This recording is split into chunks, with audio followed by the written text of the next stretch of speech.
এক ব্যক্তি এত পাপ করেছে যে শেষে মৃত্যুর সময় সে সন্তানদেরকে ডাকছে, ডেকে বলছে যে আমি যখন মারা যাব আমার লাশটাকে তোমরা কবর দিও না, যদি আল্লাহ পাক আমাকে ধরতে পারেন তাহলে খবর আছে আমার।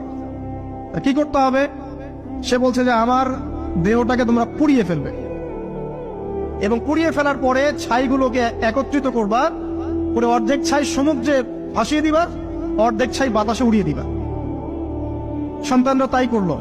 মৃত্যুর পর আল্লাহ পাক এই সমুদ্র এবং জমিনকে বাতাসকে আদেশ করলেন যে তোমরা ছাই জড়ো করে দাও। আর মানুষ আর জিন আল্লাহর কথা না শুনলেও এই প্রকৃতি আল্লাহ পাকের কথা শোনে। বিজ্ঞান বলে প্রকৃতি থেকে সব হচ্ছে। কি প্রকৃতি? প্রকৃতি কি, কাকে বলে? মানুষকে আল্লাহর ইবাদতকে বাদ দিয়ে প্রকৃতি পূজায় নিয়ে গেছে। এই পুরো প্রকৃতি আর মহাবিশ্বে এক আল্লাহর ইবাদত করে। কে সৃষ্টি করলো প্রকৃতি? প্রাকৃতিক ভাবে হয়েছে সবকিছু বলে, আল্লাহ থেকে হয়েছে বলে